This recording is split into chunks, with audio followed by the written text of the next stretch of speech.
Ninja assassin. Located in a remote valley far from the crowd and surrounded by mountains, there is a ninja school from a clan called the Ozunu Clan. Where the Ozunu Clan is one of the 9 ninja clans left in the modern era. The Ozunu Clan is led by a teacher called Master Ozunu. Ozunu teaches his students to control pain, sadness, hunger, thirst including blood and skin. At that time, a boy named Raizo was seen introducing himself to other Ozunu students. It is known that Raizo was found on the streets and taken by the Ozunu clan to be trained as a ninja. Then Ozunu was seen cutting his palm with a knife, then reciting a special Ozunu clan mantra. And immediately the cut on his palm healed. Yeah, that's one of the strengths of the Ozunu clan. Raizo continues to be trained by Ozunu very hard until in one training session Raizo has managed to paralyze his opponent. Ozunu said that life is a battle. Raizo, who was previously a street child who was abandoned by his parents, he fought to survive until he became strong. Ozunu also said that when fighting an enemy, one should not hesitate or feel sorry and one should not be afraid.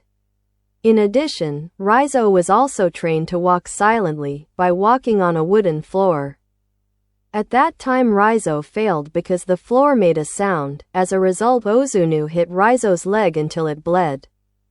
That night little Raizo could not sleep hot and cold because of the pain. Then one of his friends named Kiriko was seen treating the wounds on Raizo's legs. Several years passed. Raizo was now a teenager and was getting tougher. When the match was seen Raizo could control the fight, but his opponent used a cunning way that finally defeated Raizo.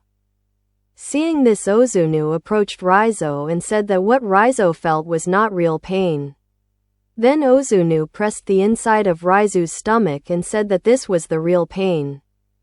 Raizo was seen screaming in pain. Ozunu told Raizo to endure the pain until night fell. The pain did not go away.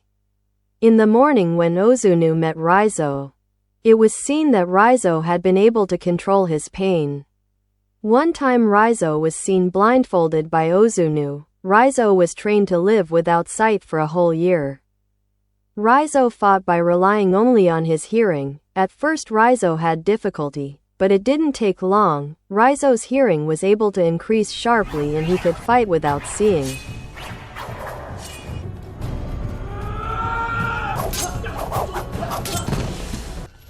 On another day Kiriko was seen able to defeat her opponent in a fight. Then Ozunu ordered Kiriko to cut her opponent using a knife but Kiriko refused. Ozunu then injured Kiriko's cheek and punished Kiriko. At night Raizo, who felt sorry for Kiriko, met in the cage. Raizo gave Kiriko drinking water who looked thirsty. Until one night when it was raining heavily Raizo did not see Kiriko in her bed. Raizo then chased Kiriko who was about to escape. Raizo tried to stop Kiriko because the consequences would be fatal. But I continued my action to escape because the real life was out there. Kiriko then continued her action climbing up the wall to escape from that place. But it turned out that her action was known by Ozunu and ordered Takeshi to catch her. Kiriko was caught and tied to a pole. Then Ozunu ordered Takeshi to execute Kiriko. Takeshi, who knew there was a special relationship between Raizo and Kiriko, was seen smiling sarcastically.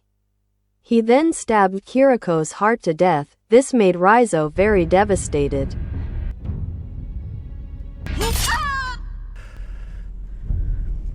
After being declared capable, for the first time Raizo carried out the task as an assassin. He was assigned by Ozunu to kill someone and take the gold watch in his hand. In the toilet Raizo met the person and immediately stabbed the knife into his target's neck, but it turned out that the person was too strong and could still fight back. There was a fierce fight there. However, with his abilities Raizo managed to kill the person and would hand over the watch as proof that he had successfully completed his mission. On top of a building Ozunu told Raizo to keep the watch as a reminder that he was an assassin, and then Ozunu ordered Raizo to execute a woman. She was a member of the clan who also tried to escape just like Kiriko before. Instead of obeying Ozunu's orders, Raizo, who was disgusted, swung his weapon at Ozunu's face.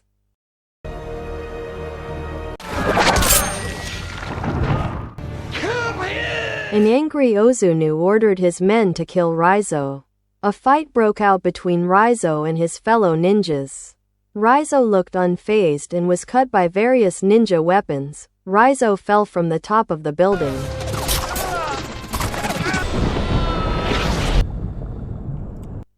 Switching to Osaka City, Japan, a Yakuza Maki leader was seen tattooing his back.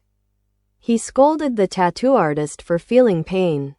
But the old man said that if the boss still felt pain in the tattoo, then the boss was not suitable to be a Yakuza. Hearing that, the Yakuza boss was furious. But suddenly one of his men came with a letter which when opened turned out to contain black sand. The tattoo artist looked scared seeing the black sand and said something terrible would happen soon.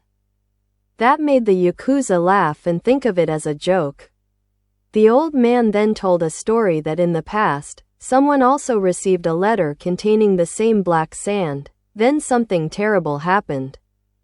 They appeared from behind the shadows, everyone died. The old man then showed a scar on his chest. A scar was visible on the left chest. The old man said he was lucky because his heart was located on the right side of his chest. The Yakuza laughed even more hearing the old man's story and couldn't believe that in this era there were still ninjas. But suddenly,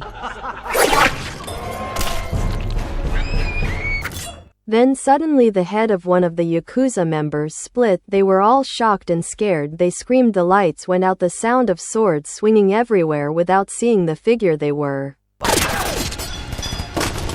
facing. One by one the members of the Yakuza club fell. The Yakuza boss fired a gun in any direction because he was afraid and panicked. He said he would pay any amount as long as he didn't kill him. But there was no answer at all.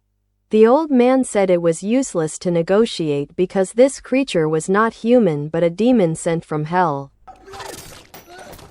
Then suddenly he died instantly, very horribly.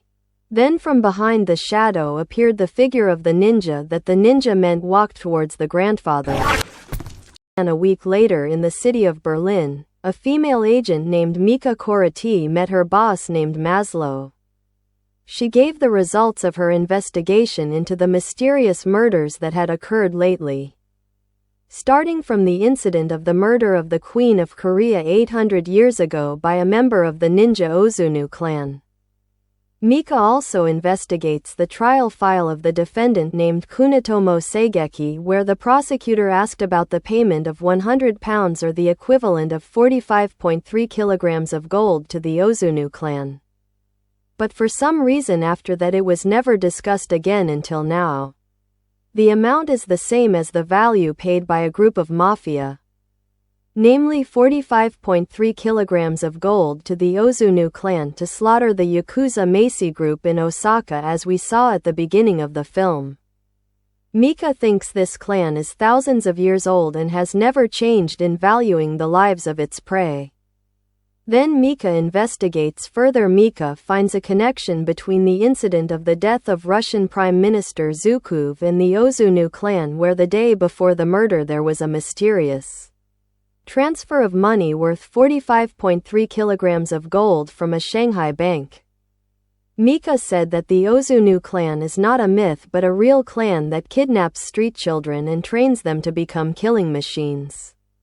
Maslow feels that all of this is unreasonable. He can't believe it yet. In the afternoon, Mika met Maslow again for lunch. Maslow said that he had investigated Mika's findings about the death of the Russian Prime Minister several years ago. Maslow obtained data about the connection between several political murders carried out by a sophisticated ancient network called the Nine Clan. Mika was finally relieved that Maslow began to believe in the results of his research. Then moving to a laundry, Raizo was seen, who was still alive, who was washing clothes. Next to him there was a woman who tried to ask for his help. Raizo then approached her and asked, "Which clan are you from? What are you doing in Berlin?" The woman was surprised, then.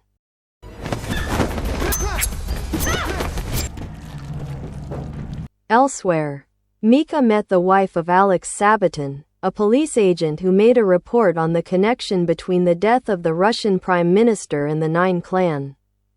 Alex's wife said that Alex's report had previously caused problems for her career. After making the report, Alex's attitude was not as usual, he looked scared. He installed locks on every gap in his house, installed cameras and motion sensors everywhere and installed lights everywhere. There should be no shadows, said Alex. One day a man came to Alex's house. They chatted for a moment then left. Alex's wife said that Alex used to be a member of Russian intelligence. Alex is not a man who is easily scared. But for some reason at that time her husband looked scared, which was clearly reflected in Alex's eyes. Alex's wife said that before Alex died there was an incident of a blackout and Alex's wife did not want to continue her story anymore. Alex's wife then gave Mika the research file that Alex had left behind. At home Mika opened Alex's file. There was various evidence that the ninjas were real. Then there was a CCTV recording diskette that when played Raizo's face was seen in it. Moving in Raizo's apartment he was seen practicing using a sword and a Gama Kusari. Raizo's anger was seen in his office. Mika was met by Agent Zabransky. He asked if Agent Maslow had been acting strange lately. Zabransky said that a heavy workload can bring stress and mental fatigue.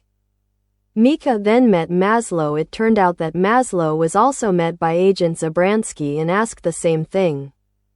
Mika said that there was a party watching them and did not want them to continue the investigation into the Nine Clan case. Maslow said that this case was not a random case. Many important people in the world were involved in it. The 9 killer clans were protected by certain authorities. Maslow then told Mika to be more careful. That night Mika went home to examine Alex's report file.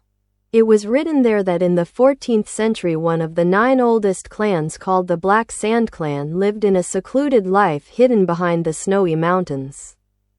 Raizo was seen walking carrying a photo of Mika with an address written on the back.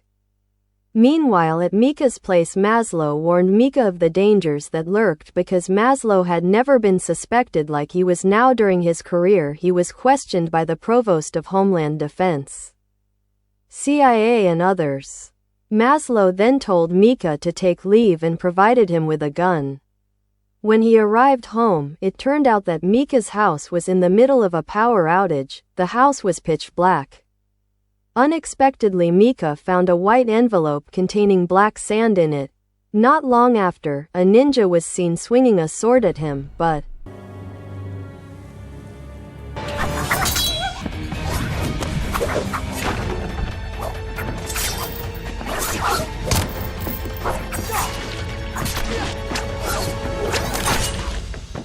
there is a fight between 2 ninjas. They fight in the dark. It looks like one of the ninjas is successfully paralyzed. Then a voice is heard warning Mika that there will be many more coming. They will not stop until Mika dies. The voice said that he would help Mika. Then a human figure appeared from behind the shadow and he was Raizo. He was the one who saved Mika's life. Mika is seen recognizing Raizo from CCTV footage. Raizo then invites Mika to leave the place. Raizo and Mika then enter an inn. Raizo tells Mika to take a shower without soap and change her clothes after finishing. Raizo smokes Mika's body with cigarettes so that her body odor changes. Then they continue their journey. Mika then invites Maslow to meet in a hidden place. Raizo then feels strange and warns Maslow that because of his actions many lives will fall. Mika looks confused. Not long after that many soldiers appeared from various sides electrocuting Raizo and arresting him. Maslow takes Mika and Raizo to a secret base and ties Raizo in a cell. Mika, who is confused, asks Maslow for clarification. Maslow said that someone in power ordered him to capture Raizo and Maslow had no choice but to obey. Maslow then gave Mika a tracking device so that if something happened that Maslow wanted, he could track Mika's whereabouts. Mika then approached Raizo and gave Raizo a drink. Raizo warned Mika that the ninjas already knew their current location. Mika then told Maslow about the threat of the ninjas. Maslow and his fully armed team underestimated Mika's words. Then suddenly, Mika immediately ran towards Raizo while the ninjas moved in the dark attacking the soldiers.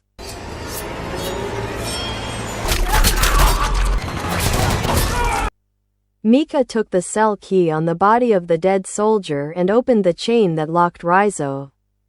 A shadowy figure was seen entering Raizo's room just in time. When Raizo's hand was successfully unlocked, he could finish off the ninja.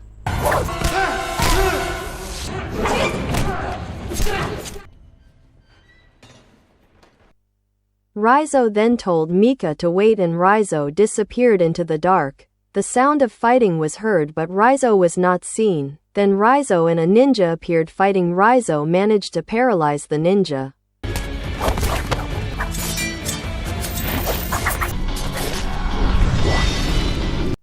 In another place, Maslow struggles to save himself from the attack of the ninja. Raizo then tells Mika to take the car that is in the parking lot. When Mika leaves, dozens of ninja appear from behind the shadows. They fight Raizo against dozens of ninja Ozunu Clan. Raizo looks able to avoid every attack that exists. He finishes off the ninja one by one with high-skilled ninja fighting skills. But more and more ninjas are fighting. Raizo, who is starting to get tired, looks injured by a sword slash. In another place, Mika, who is already in his car, hears also being attacked by ninja. He drives in panic. Raizo, who is injured, tries to save himself and jumps out of the building. Raizo runs on the streets of Berlin. The ninjas are still chasing him. There is a fight on the street. A ninja manages to rip Raizo's stomach. Raizo falls, then Mika appears and hits the ninja. Mika then saves Raizo and intends to take Raizo to the hospital, but Raizo refuses. Mika then took Raizo into an inn where Raizo lay helplessly with wounds all over his body. Not long outside the inn, several shadows were seen entering the room where Raizo was lying. In the morning, the police came armed with Mika's tracking device and only found Mika sitting alone. The ninjas took Raizo away. In the box, Raizo tried to recover himself with the abilities possessed by the Ozunu Clan. The wounds closed one by one and Raizo arrived at the Ozunu Clan headquarters. He was brought before the Ozunu. The leader of the Ozunu Clan said that at first he had prepared Raizo since he was little to be his successor as Ozunu to lead his clan. But now Raizo had disgraced the Ozunu Clan's good name and would execute Raizo. That night Raizo was seen tied to a pole ready to be executed. Ozunu was seen pressing Raizo's stomach to torture him Raizo until he vomited blood. Takeshi realized that Raizo was carrying a tracking device that was given to Mika earlier. Then the soldiers brought by Maslow and Mika came to save Raizo. Mika then untied Raizo and there was a battle between the military troops and the ninjas.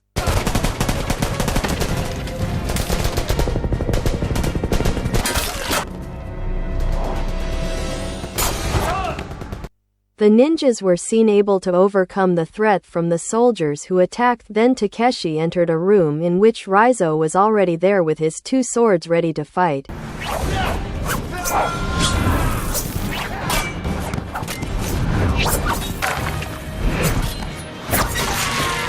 Takeshi ordered his 4 friends to attack Raizo. Then there was a high-level ninja fight, but Raizo defeated them one by one, until it was Takeshi's turn to fight Raizo.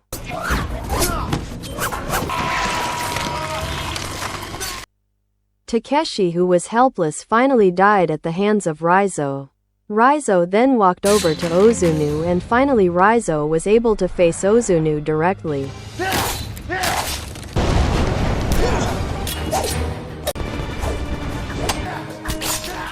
Ozunu disappeared into the dark and attacked Raizo from various directions. Ozunu was able to knock Raizo down. When Ozunu was about to stab Raizo, Mika shot him from behind. Raizo told Mika to run, but it was too late. Ozunu was seen disappearing in the dark and appeared behind Mika and stabbed Mika right in the heart. Seeing Mika fall this time, Raizo with his ninja speed was able to disappear in the dark and attack Ozunu repeatedly until Ozunu's arm was cut off.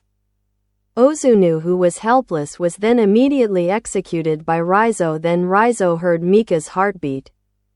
Then carried Mika out of the building. Raizo told Maslow that Mika was fine. Mika has a special heart that is on the right side of her chest, unlike humans in general.